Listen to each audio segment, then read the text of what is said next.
The IDF released video footage of the tunnel in Rafah where 6 hostages were killed in late August. The tunnel shaft was discovered inside a child's bedroom in Gaza, and it extends 20 meters into the ground and connects to a 120-meter-long tunnel.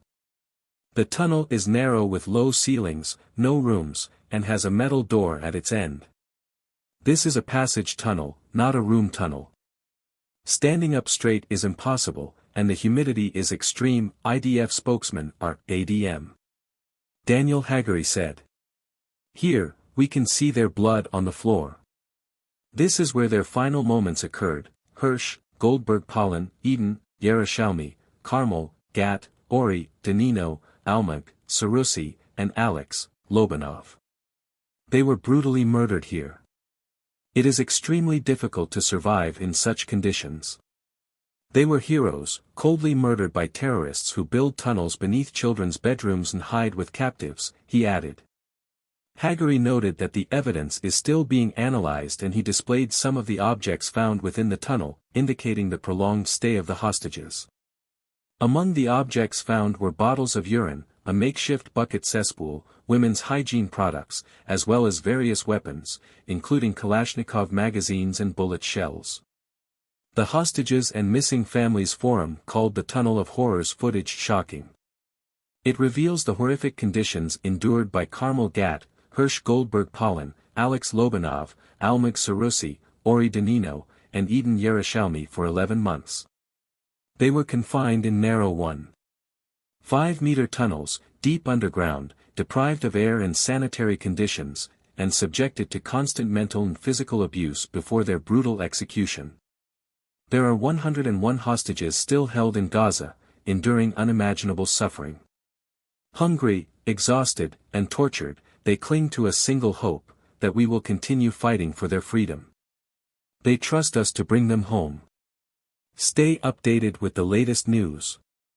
Subscribe to the Jerusalem Post newsletter. Subscribe now. The killing of the hostages has been highly controversial as many political and defense officials believe they could have been saved in a hostage exchange deal as part of a ceasefire with Hamas if Prime Minister Benjamin Netanyahu had not, in their mind, held off a deal in order to hold on to the Philadelphia corridor in Rafah.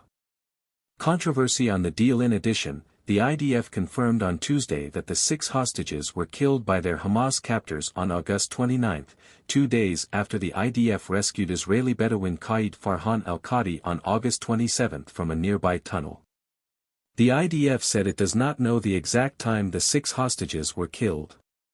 The timing essentially confirms that the 6 hostages were killed in response to the rescue of al-Qadi.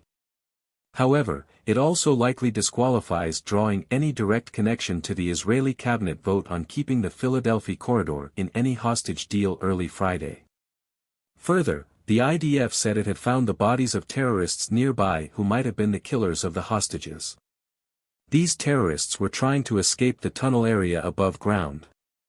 The IDF is analyzing the DNA of the terrorists as well as the DNA within the tunnel and relating to the hostages to see if there is a connection.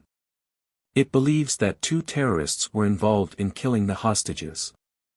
Based on the amount of food, bathroom facilities, mattresses, and the stock of weapons nearby, the IDF estimated that the hostages and their captors had been in the area for more than a week and possibly significantly longer.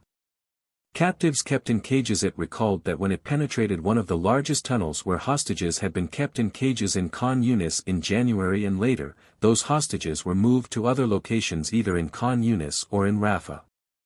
Moreover, the IDF revealed that to find the 6 hostages' bodies it had to use a D-9 armored bulldozer to break through a structure and then a mix of powerful hammers and drills to break through materials that Hamas had placed over the bodies to make it harder to discover them.